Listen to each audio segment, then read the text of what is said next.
Morning, everybody. Hope you've all had some coffee. I was desperate. I walked all the way to the Peru this morning to get the only Starbucks that was open that I could find at 7 something. I'm Stephanie Maris.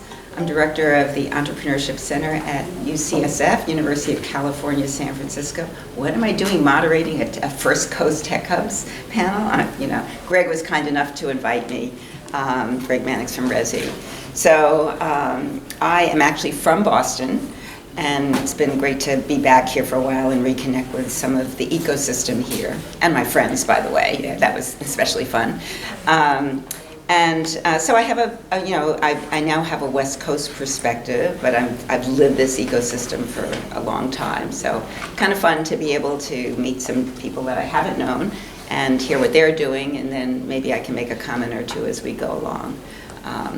So the idea here is to give you different models of how there are different players in the ecosystem. Maybe it's something you can use as you go back to wherever you are. And so the first thing I want to know is who's in the room. So how many of you are entrepreneurs? Any investors? What do the rest of you do? What do you do? You're what? Myself. Yeah. I'm doing manufacture, basically. Okay. So for the device. Okay. I'm looking for some who use my device or something. Okay. You have a device. I have a device. Okay. So you're an entrepreneur? No? No. Okay. I just look around and then what's going on for this. Okay. All right. Good. Okay. Who else? We're a technology company, so we partner with early stage companies to help them get to commercialize their. Cool. Greg, you maybe leave that door open so it'll look more inviting and not make so much noise. Anybody else want to volunteer what they're doing if they're not entrepreneurs? No, I'm not going to call on all the rest of you. That wouldn't be fair. So, okay. So, great. So let me introduce the panel, and it's probably not in any particular order except the order of my papers up here. So Jorge Aquino is at Johns Hopkins, and he is Director of Ventures in Johns Hopkins Technology Ventures. We'll find out what that's all about. He's been a business development guy and involved with other venture funds, and he has an MBA from Loyola in Maryland and an MS in biotechnology from Johns Hopkins. So he's back at his alma mater.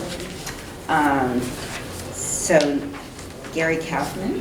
Gary, raise your hand, please. Good morning. Okay. So Gary has an interesting new accelerator incubator in Hartford, Connecticut. He is, sorry? In Natick, Mass. Sorry, Natick, Mass. Oh, I've got the wrong incubator. Yep, okay. Called ABI Lab. And he's been doing that for, do I have 4 years, 7 months? 4 years. Right, okay. LinkedIn is usually right. And he's got a background in real estate as well as a bunch of other things. So he's going to talk about this new incubator that he's got. And then Mike Finn. So Mike is at Harvard in a role for innovation for life science and healthcare companies. And he advises a lot of different ventures. He's been co-founder, advisor, and board member for over 25 startups. And he's worked with incubators and economic development committees, so he has a lot of perspective on it. He's got a PhD in biomedical engineering and an MS in materials science and engineering from the University of Florida. So he is very happy not to be in this current hurricane, so he didn't have to board up his windows like he usually does. For those of you who are following Dorian, it was not a fun time down in Florida. So that's the panel. Unfortunately, our fourth member, Gyan Kapoor, is stuck someplace and can't join us. But what we're going to do is to start by telling you a little bit about our ecosystem, how we play in it. And I want this to be very interactive, so stop anyone anytime and ask a question. I'll ask questions too, but you'll get more out of it if you ask us what you want to know. So I have a feeling that, Greg has put up my slides so that I can warm up the rest of the crowd. So University of California has 10 campuses. San Francisco is the Life Science Healthcare campus. So probably if you're in the business, you know about us. We have world-class science and technology coming out of the university. And my goal is to start companies out of the technologies there. I'm in a group called Innovation Ventures, and we work, in my group is tech transfer, and then and sort of a internal translational fund and partnering. So we all are sort of the outward-facing group at UCSF. When I started, I did a startup myself at the university because there was basically nothing when I walked in the door. And I feel very much like a startup CEO because I said, well, what's my mission? And they said, I don't know, what do you think it should be? And I said, I think we should probably start companies. And they said, fine, go ahead. By the way, you have no money, and you really don't have a space. We can't find space for you in the main campus. So you're in this outlying campus where nobody goes except HR and accounting. And good luck, you know. So so that was my startup. And I went to the places that I thought knew what they were doing, which in my mind are Harvard, MIT, Berkeley, and Stanford, and talked to the heads of entrepreneurship there and said, what do you do and what kinds of programs work and so on. I came back and created a suite of programs. And let's see, is there a clicker I can control that? Okay. I can do it for you. Okay. So I'll talk about my programs in a second, but what seemed clear to me was we were an isolated little island of, you know, we have 5 Nobel laureates, we have a world-class healthcare system, top-ranked hospital, I think it's top 10 hospitals in the United States, top 3 medical school, and so on. But we just talked to ourselves, and I thought that was very unhealthy if you're trying to do a startup. So one of the first things I did, because I came from the private sector, I've had roles as CEO, COOs, VP business development. I worked for venture they parachuted me in to fix things and so on. So I'm totally outside and not academic at all. And so I said, well, clearly we need to bring in the outside world. So I went and made connections in all these places. That's Stanford's little tree, pine tree. See, I'm from Maine, and you know that looks like our pine tree. It's a sequoia. Excuse me, is Miss it? Massachusetts. Oh, thank you. Really? It looks like I'm from the Bay Area. I'm very proud of our sequoia. Really? Did you go to Stanford? Sequoia. Wow. Okay. Now, thank you for the information. No. Yeah. The other thing I did was, I brought in Berkeley. They're a sister campus. They're University of California also. And they have a lot of what we don't have, like MBAs, who we need, business people. Engineering, we don't have that. We need computer science. We don't have anyone who knows how to code. Well, we have some people who code, but not enough. So I brought them in, and then I thought, well, you know, I need the business community. That's where I'm from. They have the perspective we need. That's what those guys in the suits are. Angels next to it. Sand Hill Road is where all the VCs at least used to be. Now they've allowed them to move closer to me in San Francisco because the millennials don't want to live down in the valley and then in the Silicon Valley community. So that was one of the first things I did was I just did big outreach, and my programs are open to everybody on that list. And my classes are open, at least my core class is open to all those people. So this is my program suite as it stood at probably last year. I have a speaker series. I'm doing less events now just because I think I need to focus my attention more on reaching a particular target audience. And I've had an entrepreneurs club. I did something with our Alexandria real estate across the street from me, and I said, you have the VCs in your building, I've got entrepreneurs, why don't we have some sort of a mixer? We did that. We have a huge digital health mixer in the summer. We had over 600 people come to it. I engage all the digital health groups in San Francisco and the Bay Area. Government grants, I've got the NIH coming in next week to talk about SBIR grants, and legal office hours, industry panels, and then I have a core class called Startup 101, which is team-based and experiential, and every team has mentors, every team must have a UCSF person on it, but it can be led by Berkeley, by Stanford, by business community. and a number of different workshops, and then a founders group and mentoring investor intros. And I have companies that are actually someplace else in Boston who are going to be pitching today, so I help them get into conferences. I think that might be just about the last one. Okay, we have lots of different people who come in this diverse community that we've got. Again, I let anybody from these institutions and from the business community come in. If they have to apply, they have to be on a team to get to Startup 101. But if I run like the NIH company, it's open to all these people. And that's it. So that's some quick overview of what we're doing out west. Any questions or comments? Okay, then I'm going to turn it over to Jorge. Perfect. Thank you very much, and thank you, Greg, and the Resi team for inviting me to speak. I'm Jorge Aquino, Director of Ventures for Johns Hopkins Technology Ventures. This is actually a really great time. Johns Hopkins Technology Ventures just had its 5th year anniversary. We had a big celebration just last week. It's just like UCSF is led by Christy Weisko, who comes from industry, comes from the outside world. She comes from career at T. Rowe Price, Maverick Capital, had been a startup CEO, and in those roles really started thinking about what is it that Hopkins can be doing to improve commercialization. And with that, she was brought on board 5 years ago to create Johns Hopkins Technology Ventures with one key mission, and that really is to commercialize Johns Hopkins technology. Next slide, Greg. And what does that mean? That means Johns Hopkins has been the #1 recipient of federal funds for the last 39 years with over $2 billion in federal funding. And we needed to put in place resources and services to help get those research dollars from the lab to commercial efforts. In that, Christy came on board and really created this new entity called Johns Hopkins Technology Ventures. Next slide. Really geared to do that. And in that group, there are 3 different divisions that work cohesively to try and do that. Number 1 is the Tech Transfer Office, which is very similar to all tech transfer offices across the country, except it's the 3rd most active with about 500 invention disclosures per year. We start about 8 to 20 companies per year as a result of those invention disclosures.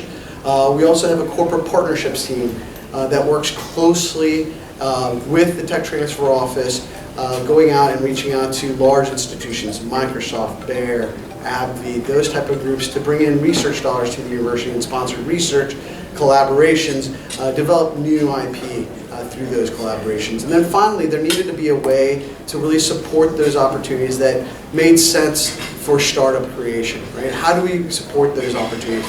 And that was Fast Forward. Next slide, please. Fast Forward really is a suite of resources to help support entrepreneurism at the university. And it really starts with, 1, educational programs. Educational programs for faculty members, students, staff, as well as entrepreneurs in the area that are looking to start companies. It includes things like I-Core. It includes things, a program called Trajectory Next, which is for companies that are starting to ramp up for sales on how to get into hospital systems and the like on building your sales infrastructure. It also includes things like educating faculty on what it means to be part of a startup, what the roles are, what equity means, what dilution means, not to be afraid of dilution in regards to venture capital coming in and working together with VCs. So it's a broad-based educational program for faculty, entrepreneurs, and things like that. In addition to that, we have an active mentor and residence program with seasoned executives that come in and guide and mentor all of our startups. We also have support services, legal, banking, and accounting services to help companies form and then grow within our institution. We also have 2 incubator facilities.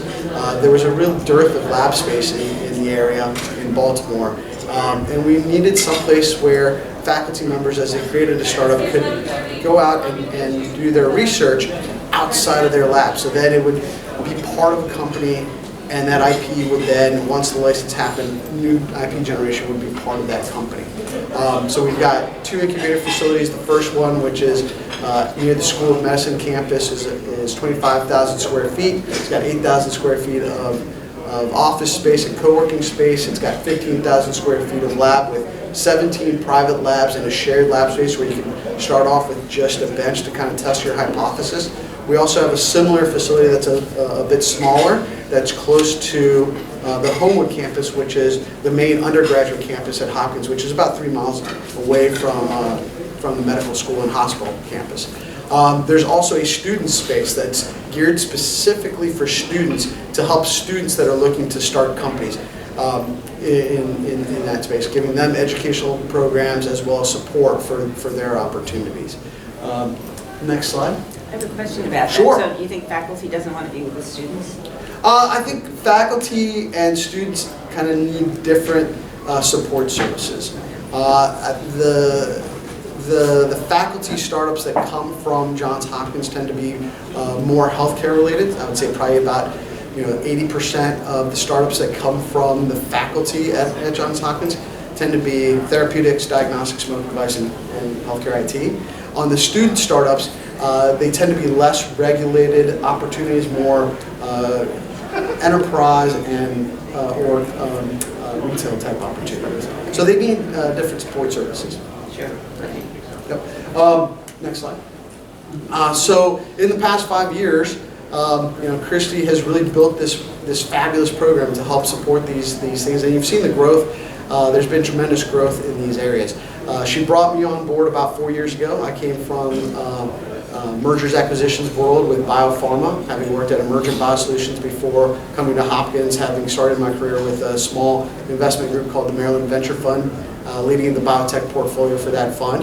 And I was brought in as Director of Ventures to really lead the efforts on helping faculty and student startups develop their business model, their strategy, their pitch, get them ready to meet with strategic partners or investors. And as a result, we've built 44,000 square feet of facilities.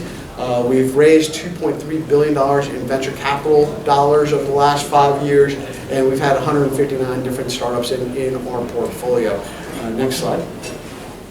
Which is really, just showing how we've built this system. Not only have we seen growth outside, so we've had a number of companies that have started in Boston, in San Diego, in San Francisco as well, but we're also starting to see the growth in Maryland opportunities, companies being started in Baltimore. We've had $525 million in venture investment in Maryland, including things like Personal Genome Diagnostics that raised significant capital. Thrive Detect, which was a Third Rock company that just started and raised a $110 million Series A recently. So we're seeing that success as a result of these support efforts, looking to increase those efforts. Next slide. And this is just to highlight some of the companies that have succeeded out of our system. And final slide, and that's it. So how do you find venture capital? Yeah, venture capital for us really is, it's a sales outreach, right? It's really getting out the door, going to places like Boston and San Francisco, starting locally and looking at places in Philadelphia, Maryland, and Virginia to do actual outreach and talk to those investors about the opportunities that are happening at Hopkins. But at the same time, it's also about being open and honest with venture capital, right? Not taking everything that you have and saying, here's every opportunity, they're all great, right? Because not all of them are great. So I think going out and being specific, understanding what the customer needs, and in that case it's venture capital, what are they looking for, what stage of investment are they looking for, what types of investment, and then curating those opportunities that meet those needs, and then presenting them with things that limited probably 3 to 5 opportunities that really fit their needs. Yeah. So aren't you finding that these very early stage companies are not interesting to venture and you need to go find other sources of financing? In some cases, I think that's absolutely true. I think one of the things that I've been trying to do and working with my colleagues at Johns Hopkins Tech Ventures, and specifically one whose name is Sashank Reddy, who's an MD, PhD at Hopkins. He's a plastic surgeon. He's also medical director for our group. Is we're trying to be more proactive in reaching down into faculty research to find interesting research that we think could be interesting for venture creation. and then bringing those opportunities out into the limelight and bringing those to venture capital to start thinking about how do we start building companies with the right teams right from the start. I think too often in the past you'd get these entrepreneurs that come in, some with a lot of experience and were able to be very successful, but some with a little bit less experience. They would license a technology, they would spend a year and a half kind of spinning their wheels trying to get funding. They couldn't get funding. The opportunity would kind of die on the vine as other technologies from other places would kind of surpass them. And so I think we're trying to be a little bit more proactive of trying to bring in all these pieces together at one time. Okay, we may come back to that because what I'm seeing is there are some venture firms that are totally venture creation. They don't want to acquire a team and have it all sort of put in place for them. They want to do it from scratch, so it would be a good topic. But let's hear from Mike next. Yeah, thanks, Stephanie. And Greg, thanks for having me here on the panel today. So, Dr. Michael Fenn, I am the Director of Healthcare and Life Sciences at Harvard Innovation Labs. We're the incubator and accelerator program at this little school called Harvard here in town. So we have a space over on Harvard Business School campus. We actually have 2 buildings, about 35,000 square feet of co-working space, and then we have another 15,000 square feet or so of wet lab space. And we're building an additional space, which I'll speak on shortly, at the medical school, which will be really great for life sciences. So at Harvard Innovation Labs, we oversee all types of ventures. We support all ventures from health life sciences, which is what vertical I oversee, to B2B, B2C, enterprise tech, whatever, social enterprise. At any given time, we have around about 120 to 150 ventures that we're supporting throughout the entire Harvard ecosystem across all 13 schools, including all of the hospitals. Which is primarily who I work with along with Harvard Medical School, which includes Mass General, Dana-Farber, Brigham Women's, Boston Children's, etc. So we kind of have 3 main programs. We have an incubator program, which is earliest stage type of ventures, idea concept phase through pre-seed to seed funded type companies. This is our largest program, our flagship program called the Venture Program. This is mainly out of the co-working space over in Alston on the business school campus, usually somewhere between 80 to 100 mainly student, postdoc, research fellow-led ventures. We're there to support them. Any student can walk into our space at any time and use our space as well as can any research fellow. But we also have this venture program if they're really serious and they want to get involved more and try to build their venture out. We have all kinds of resources. I'll talk a bit more on what those are. Besides just the space, I mean, the network of people, I think is probably our biggest resource. But we also have means to provide capital, and I'll talk about the venture fund that we also just recently launched. We also have an accelerator program, which is pretty unique. It's a 9-month accelerator program only for alumni-led ventures. This covers all areas of industry, but this cohort that actually is starting next week there's 14 companies. Of those, 7 are healthcare. So it just happens that we're very heavy healthcare weighted in terms of a lot of the companies that we have come. So it's a 9-month program. We don't take any equity. They get space for free. We provide them all the resources that you would get in the incubation program. We have means to provide capital. We have our investor network. We have a network of about 400 investors that we work with regularly, many of whom are associated with Harvard or as Harvard alums from the Harvard Business School or other schools of Harvard. And so we help to find capital for these companies or establish the relationships, really more so than just finding capital. I think that building these relationships first and then establishing that capital is really what's important.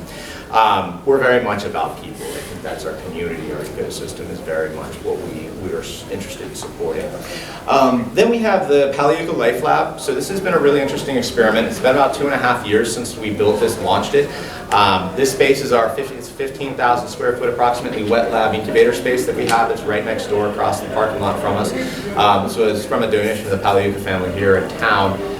So it's really pretty cool. We've got about 15 companies in there right now. Any given time, we have a selection committee 3 times a year where we bring in companies. We have a panel of VCs and folks external that help us with the selection committee. The criteria is pretty rigorous to be able to get in.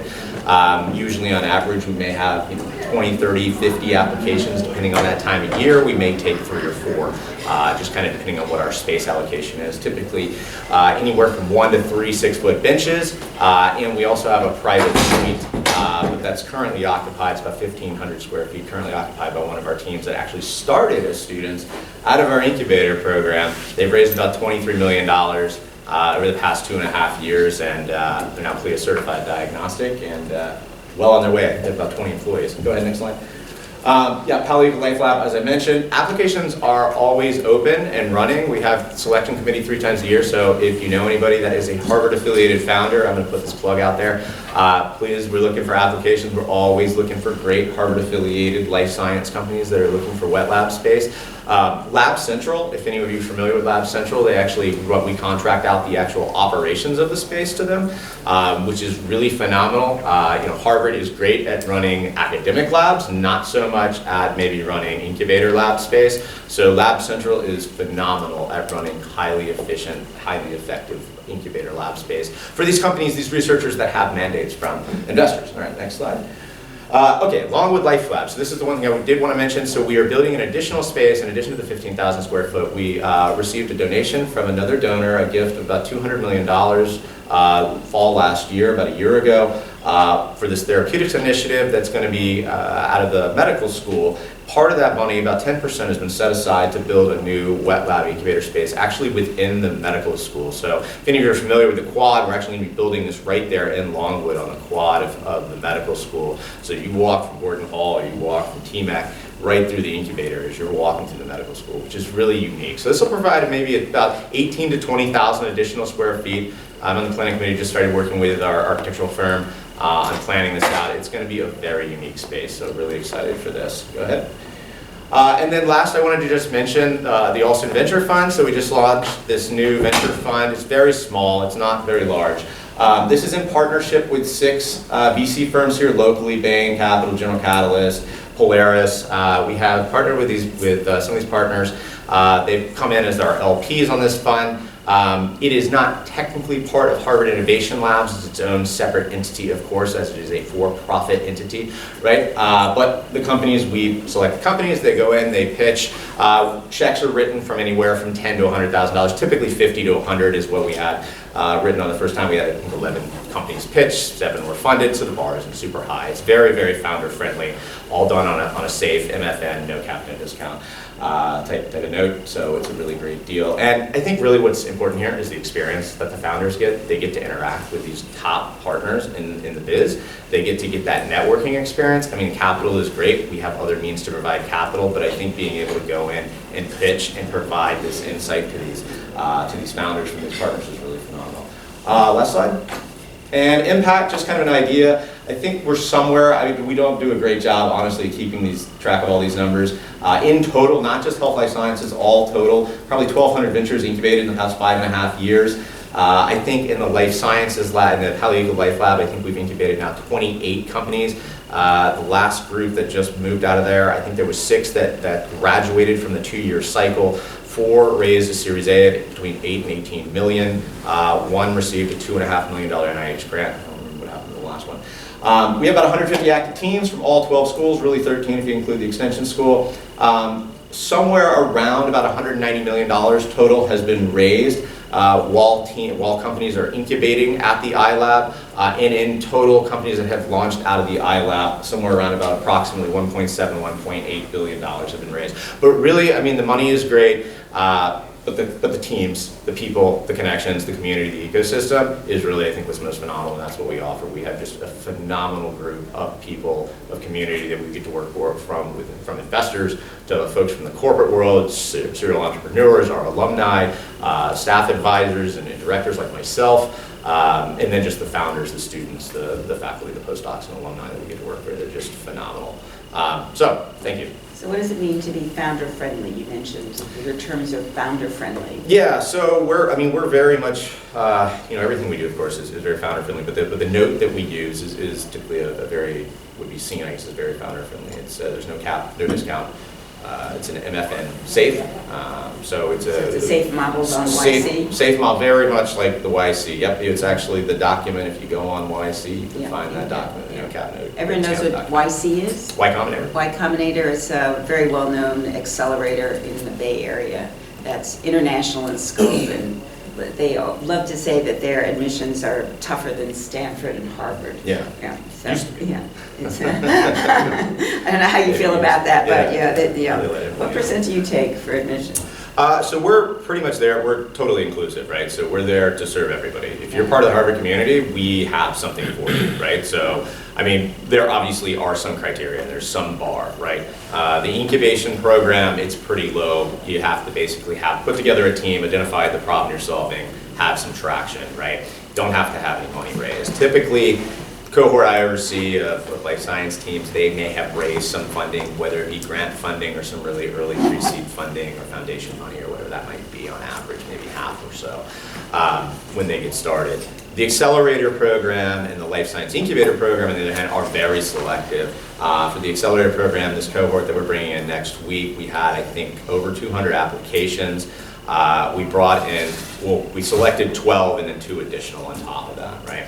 And these are all Harvard affiliated, so at least So what one does that founder. mean? You have to have one person? Do you have to have more than one? One founder has to have a Harvard affiliation, meaning they were an alum, they could have been a research fellow, a postdoc, they could have been a faculty, some kind of connection to the Harvard community. Yeah, well, that makes sense.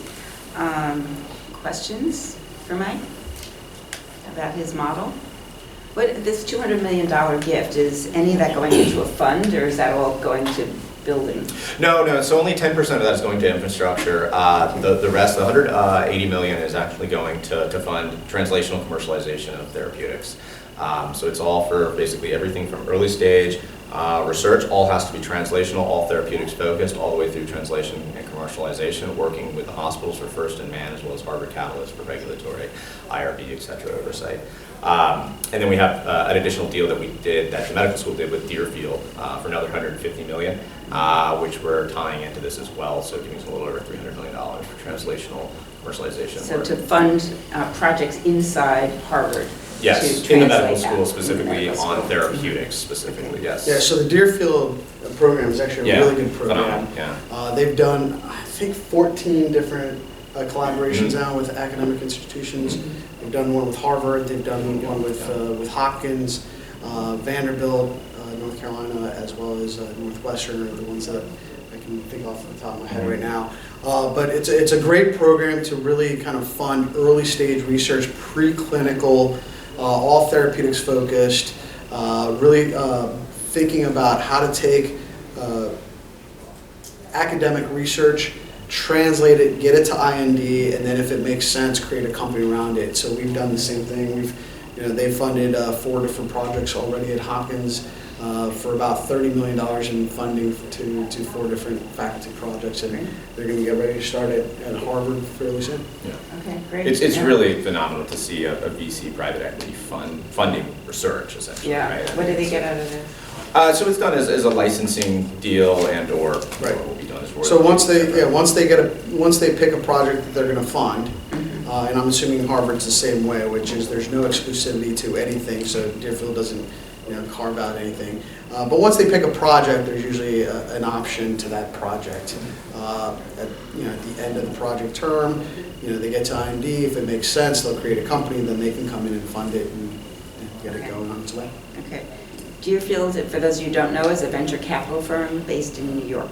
And they have made this effort. It's a separate, I forget if it's a separate entity within Deerfield that makes these investments? Yes, so it's Deerfield Management is a $9 billion healthcare-only investment firm.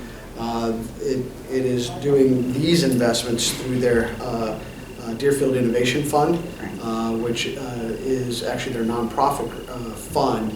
All of the profits from this fund will go to their charitable organizations. But once a company gets created, they can then fund it through Deerfield Innovation Fund, through their other funds as well. Okay, great. All right. Questions about that?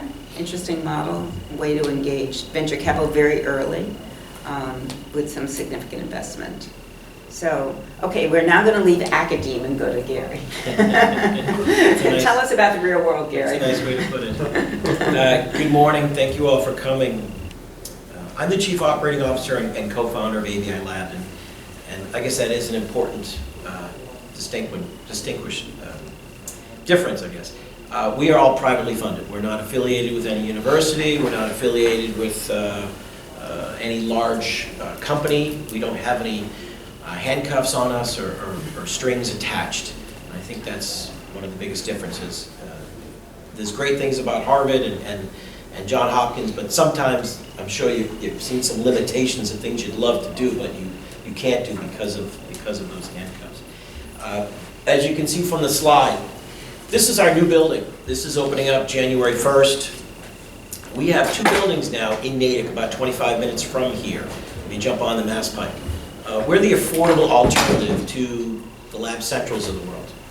We're about half the price of Lab Central. Why don't you talk about Lab Central for people who don't know what that is? So Lab Central is, everyone knows Lab Central is located in the middle of Kendall Square. It was started Cambridge. in Cambridge. And just, people here are from all over. That's true. It was started about 6 years ago, is that right? Maybe more, yeah. Maybe longer than 6 years ago. Yeah. They have, they've franchised the concept all over the country. Are there European facilities now, I think? Biolabs, that's their Yeah, it's for-profit. Bio, Yeah, yeah. yeah. So Lab Central's the nonprofit. I always Yeah. chuckle when someone says it's a nonprofit Lab Central, because their price is double what I charge, and I know what my profit is. So I don't know where all that profit is going that they're saying is nonprofit. But they have a big building in Kendall Square, like a number of different floors. I haven't been there for a little while. And so it's been very successful, and but expensive. It's right? very expensive. What does that cost? I mean, throw some numbers out there for people. So it's $4,500 for a 6-foot bench. Okay. It's $16,000 for a dedicated 350, 400 square foot lab.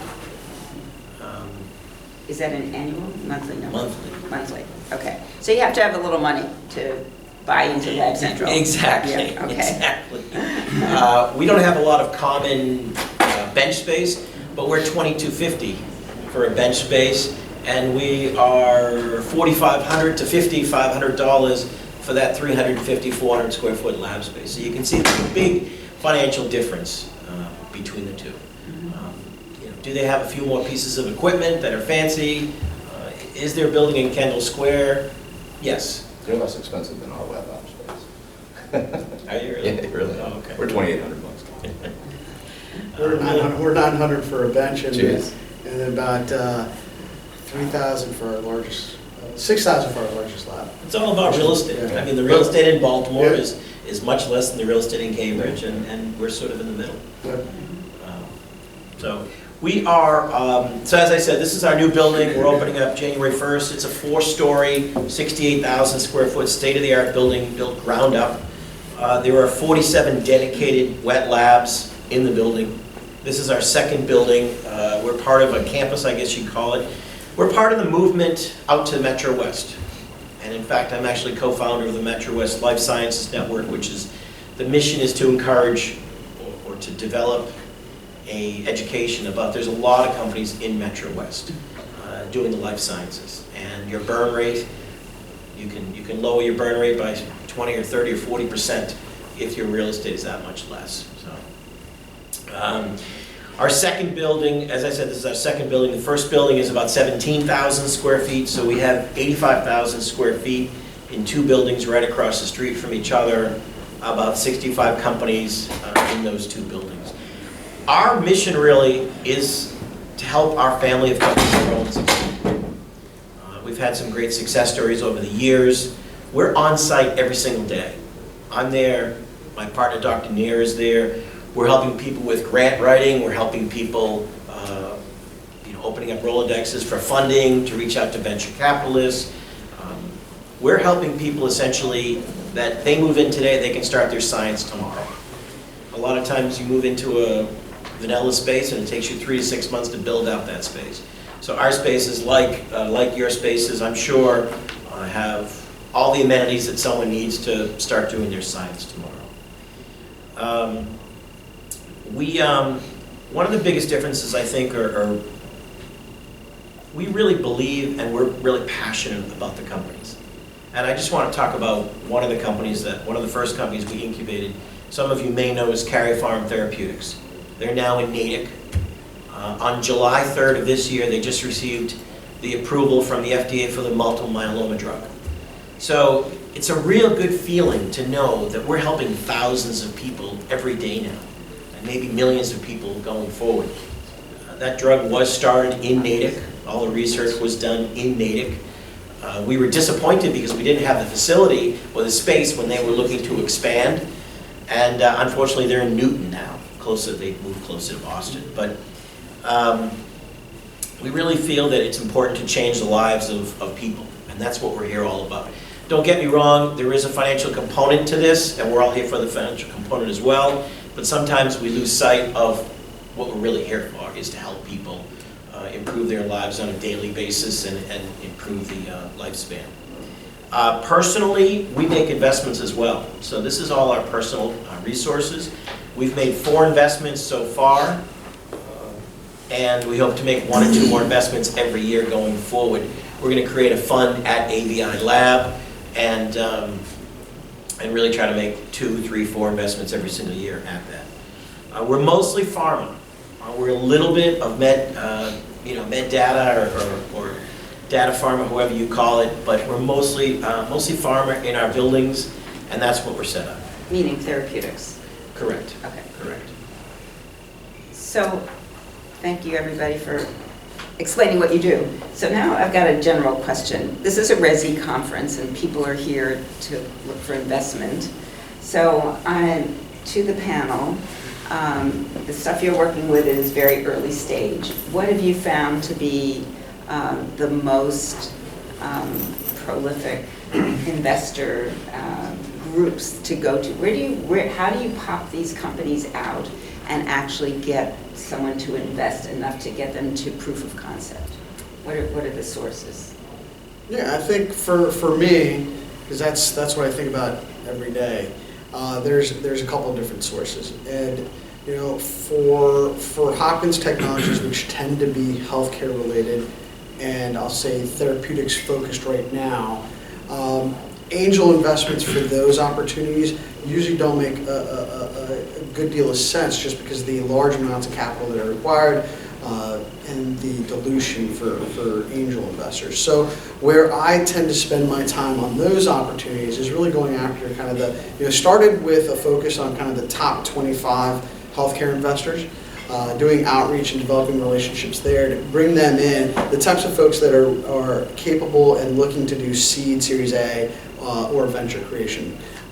So looking at those opportunities. Also, there's a new approach by family offices now that are getting more sophisticated, putting in systems in place, and so in doing outreach to family offices to get them engaged in the opportunities that are happening at Hopkins. I think from this panel, from thinking about developing an ecosystem, I think it starts with technology, right? One, making sure you have the proper IP in place. You've got cutting edge science that really drives the needle for investors, and then educating the inventors on what it means to start a company and what the paths to commercialization can be, whether it's startup or licensing to a large organization. Then it's putting together the space and facilities so that there's a home for those opportunities, and having support services. So you can have space, but then you have to be really selective in the opportunities that go in that space, because if you take in a company that isn't going to go anywhere, those are the companies that are going to stay and never leave, right? So you want to make sure you're very selective of opportunities that come into your space. And then you want to have support services that really help those companies along as they go. So for example, at our space, we have a full-time lab manager. We have someone who's specifically looking for programs, but also helping with HR activities, helping them build teams, because that's a big issue as well. And then the final piece of it is, having a detailed and a focused strategy on how to get funding for those opportunities. For us in Baltimore, because at the time when I started, there really wasn't a lot of capital in the city looking at these type of opportunities. So it was really going out of the area to bring them in. And we've been very successful there, but I think there's a lot more that can still be done. Okay, great. Okay, yes. In the tech transfer offices, you guys have tens of thousands of patents there. So do any of you have any systematic way of evaluating the commercial potential, maybe ranking these Or is it more entrepreneur comes in and browses the patents and says, I want that one? Is it Yeah. kind of more of a random process? I'm going to start by the answer and let my colleagues do. So what we do is we identify which ones look the most promising and market them. So we don't just wait for entrepreneurs to browse or pharma to browse, but we go out and do a lot of outreach, and we look at market opportunity and team and all the things that an investor might look at, and then see if we can position the technology for someone on the outside.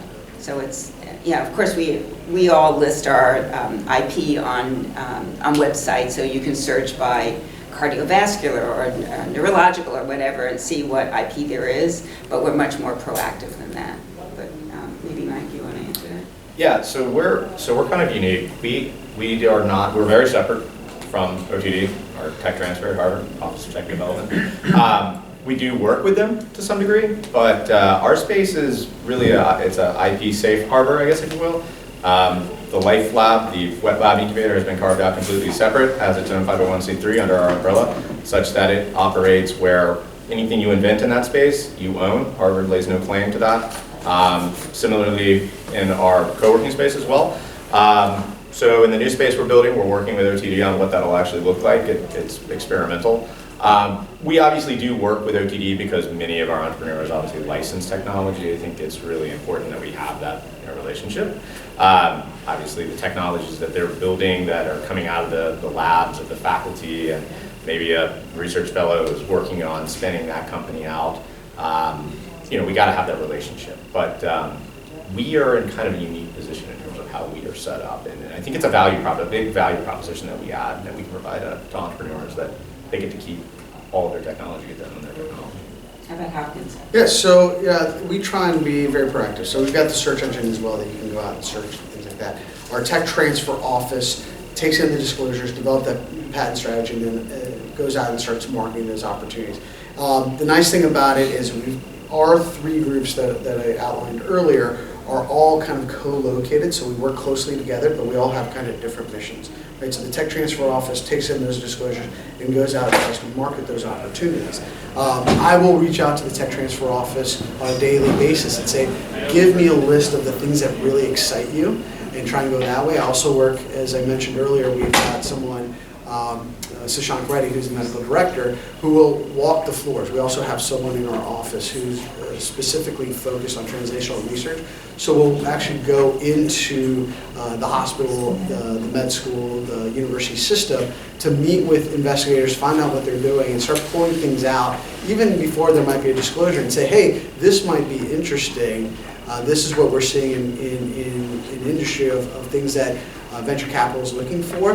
Let's start putting together a story around this, right? Let's get it disclosed, let's take it to the tech transfer office and find out if there's something there. So we'll do that as well. We're not as good at it as, I'm sure, I'd like to be better at it, but we are making those proactive efforts to actually start reaching into the labs to try and identify things early. Other questions? I have a question for Gary. You are making a big investment in this new building. Why are you so confident that you'll be able to fill up that huge space if you're willing to make such a big investment? Because is there really this growth in outside of Cambridge that justifies that? Well, I guess one, we're passionate about it, and we believe in it. We've seen some of the success stories already. When you start to look at the numbers, though, less than 1% vacancy rate in Cambridge, I think. The cost of Kendall Square would certainly suggest that people are going to have to look to stretch their dollars, their seed round dollars, their Series 1A round dollars. It's a real hamster wheel that companies have to get on. That they continually got to put up the right data and raise more money, put up the right data and raise more money, and continue on and on and on until they can eventually get sold or go public. And the FDA approval is 8 to 10 years usually, so it's a long road. And to be able to save $100,000, $150,000, $250,000 every year for a small, young company, we believe is very important. We also think that, you know, if and when a recession does come, and I think we all think it's going to come within the next 5 years, I think we're positioned, frankly, to ride out that recession because, again, we are the affordable alternative to the Cambridge. We've also done a lot of research in where are the venture capitalists, where do the VCs live, where do the chief science offices live in Cambridge that are going to Cambridge every day. They live in Metro West. The VCs live in the Wellesleys and the Westons and the Needhams and the Newtons of the world. And with that 10-year new Mass Pike project coming along, that's going to straighten that. I don't know if you all drove into Cambridge today, but that loop, that's going to create a horrible traffic jam to get into Cambridge. So we think we're positioning ourselves in that regard as well. I like where the VCs live thing. Yes. Because that, you know, I used to live in Weston, and my kids used to play with VC kids. Yep. I know there are a bunch of them There are a around, lot. but, you know, people don't want to drive. And it's just like in the Bay Area where we have horrible traffic. The VCs live in towns called Atherton and Hillsborough and so on, and they'd rather not come into the city or, you know, go way down to San Jose. If you're investing millions of dollars in a company, you'd love to be close to that company and stop by. Yeah, Maybe exactly. have an office there as well. Yeah. We have offices or partner offices in our building for our VCs to come in. We have a partnership with McDermott, Wills, and Emery that come in and give free office hours there. So I think it's important. If you take the 5 or 10 hours that the chief science officer is going to save every week not driving into Cambridge or to Seaport, and you put that into their science, how much quicker do you get that data that you need to raise that next round? And I think that's really important. We have time for one last question. Who wants the chance to ask all these experts something? I'll ask another one. Go ahead. Do the faculty tend to stay involved in the companies, or do they kind of want to be hands-off? Do they want to be an active member of the management team? How does that Yeah, work? so yes, increasingly, absolutely, and they see that as the way of having actual impact. I think there's more realization that that's how you make a realization, right? That's how your research becomes more than just papers. And so they are, and we're looking at ways that we can improve that, right? Because often faculty have to kind of fall back, right? But many of the ventures that we have, I mean, they have, you know, co-founders who are faculty. They have at least board members, right? They act as advisory board members. But we are looking at ways, because the faculty are really, really interested in commercializing what they're doing. They may not know how, but they're very much interested in it. We would like to be able to provide that infrastructure, provide those people, provide that management, provide that capital to allow them to better do that and allow it to be successful. And that's really what's important. My faculty likes to stay at UCSF because it's a really nice deal, but be a founder and sit on the scientific advisory board. So co-founder and chair of the SAB, that's how they play. And that's usually the best way, and that's usually what happens at Hopkins as well, is they stay on the advisory board, they're founders. You know, it's good for them to be really committed in helping to tell the story, but you know, they usually don't have the company building skills. You need to bring someone else with the kind of the actually company building skills to manage those opportunities. Great. Well, I want to thank the panel. If everyone thank the panel.